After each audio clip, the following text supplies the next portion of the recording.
Mawaris merupakan salah satu perkara yang diatur dalam hukum Islam. Al-Quran sendiri telah menjelaskannya dengan sangat rinci, bahkan lebih rinci daripada penjelasan perintah sholat.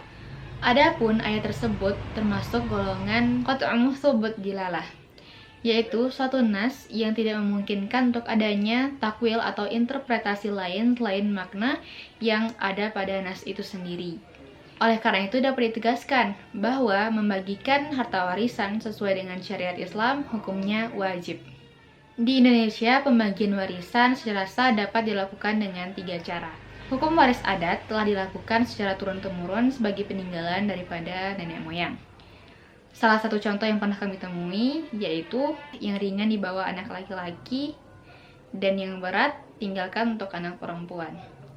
Artinya anak laki-laki mendapatkan bagian hal-hal yang telah diuangkan, sedangkan anak perempuan dibagi rata kepadanya tanah, sawah, dan juga rumah-rumah. Adapun contoh lain yaitu harta warisan dibagikan secara merata sepenuhnya kepada seluruh anak-anak jika harta warisannya didapatkan setelah ayah dan ibu menikah sebagai harta bersama. Sedangkan harta warisan yang turun-temurun sejak lama dari nenek moyang, maka dibagikan hanya sesuai kepada gender. Misalnya, harta ayah berupa tanah turun-temurun akan hanya dibagikan kepada anak laki-laki, sedangkan harta ibu yang turun-temurun dibagikan kepada anak perempuan. Cara-cara seperti tadi tentu saja memiliki kekurangan baik dari segi kejelasan maupun keadilannya. Yang kedua yaitu hukum waris perdata. Ini berlaku untuk orang-orang non-muslim maupun orang Indonesia yang merupakan keturunan Tionghoa maupun Barat. Dan yang ketiga adalah hukum waris Islam. Namun pada realitanya, banyak kaum muslimin yang menggunakan dua cara sebelumnya dibanding cara Islam, terutama secara adat. Orang-orang kampung biasanya akan nyinyir kepada masyarakat yang tidak menggunakan cara adat dalam pembagian warisan, dianggap tidak melestarikan budaya. Selain itu, ada juga yang membagikan dengan kemauannya sendiri, asalkan sepakat katanya. Namun nyatanya, pembagian yang tidak secara Islami itu menimbulkan banyak permasalahan. Hal ini terjadi karena ada beberapa faktor. Yang pertama, tidak setuju dengan hukum Islam dan menganggapnya tidak adil. Subhanallah, ini merupakan alasan yang datang dari mulut orang-orang yang tidak mau memahami. Yang kedua, kurangnya pengetahuan dan pengajaran dari ulama. Yang ketiga, kukuh dengan sistem adat. Lalu, bagaimana sebenarnya pembagian harta warisan yang benar sesuai dengan syariat Islam? Berikut penjelasannya.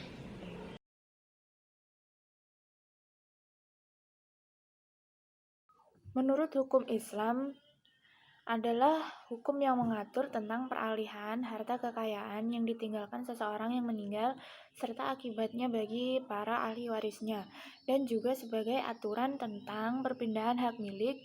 Hak milik yang dimaksud adalah berupa harta seseorang yang telah meninggal dunia kepada ahli warisnya. Lalu dasar-dasar hukum mewaris, yaitu yang pertama Al-Quran. Dalam Islam, saling mewarisi di antara kaum muslimin hukumnya adalah wajib. Berdasarkan Al-Quran dan hadis Rasulullah SAW, banyak ayat Al-Quran yang mengisyaratkan tentang ketentuan pembagian harta warisan ini. Di antaranya yang pertama yaitu Quran Surah An-Nisa ayat 7, Quran Surah An-Nisa ayat 11, Quran Surah Al-Ahzab ayat 4, dan yang kedua yaitu As-Sunnah. Hadis dari Abdullah bin Amr bahwa Nabi SAW bersabda, ilmu itu ada 3 macam, dan yang selain 3 macam itu sebagai tambahan saja, ayat muhkamat, sunnah yang datang dari Nabi, dan faraid yang adil. Syarat dan hukum kewarisan. Terdapat 4 syarat dalam warisan menurut Islam berdasarkan penjelasan Dr. Mustafa Al-Kin. Yang pertama yaitu orang yang mewariskan harta benar-benar telah meninggal dunia. Dan yang kedua yaitu ahli waris yang akan mendapat warisan benar-benar hidup, meskipun masa hidupnya hanya sebentar saja. Dan yang ketiga yaitu diketahui dengan jelas hubungan ahli waris dengan si mayit. Dan yang keempat yaitu satu alasan yang menetapkan seseorang bisa mendapatkan warisan secara rinci. Kemudian yaitu ahli waris. Apabila dicermati, hukum waris Islam membagi ahli waris menjadi dua macam, yaitu ahli waris nasabiyah dan ahli waris sahabiyah.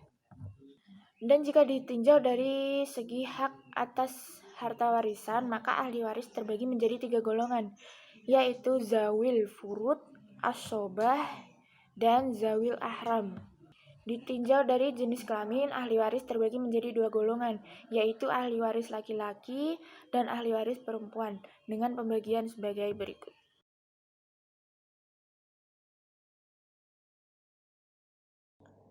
Kalalah adalah seseorang yang meninggal dunia yang tidak mempunyai anak atau orang tua, dan ahli warisnya adalah saudara-saudara dari saudaranya yang wafat kalalah itu. Dalam masalah waris ini terdapat masalah yang disebut dengan hijab aul dan rod. Masalah hijab ini secara etimologi adalah al-man'u, yaitu terhalang. Hijab terbagi menjadi dua macam, yaitu hijab karena sifat dan hijab karena orang lain. Hijab karena sifat ini menghalangi orang yang mempunyai sebab untuk mendapatkan warisan secara total karena melakukan suatu perbuatan yang menjadi penghalang mendapatkan warisan, seperti membunuh waris dan murtad. Hal ini berlaku untuk seluruh ahli waris, laki-laki atau perempuan, baik ashabul furud atau ashabah. Hijab karena ada orang lain ini yaitu menghalangi seseorang untuk mendapatkan warisan secara total atau dari bagian yang besar menjadi bagian yang lebih kecil, karena ada ahli waris lain yang lebih dekat kekerabatannya dengan pewaris tersebut. Sedangkan aul secara terminologi adalah bertambahnya saham atau bagian masalah dari aslinya, yang menjadikan berkurangnya bagian yang akan diterima oleh ahli waris.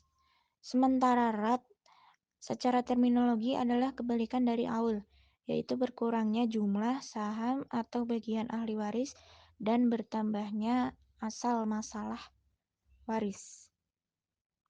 Selanjutnya ada kewarisan ditinjau dari kompilasi hukum Islam Inpres nomor 1 tahun 1991. Selanjutnya perhitungan harta warisan.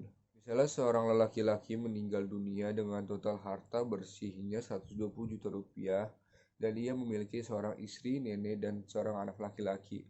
Maka berdasarkan bagian harta warisan, istri mendapat 1/8 bagian, ibu mendapat 1/6, dan anak laki-laki sisanya.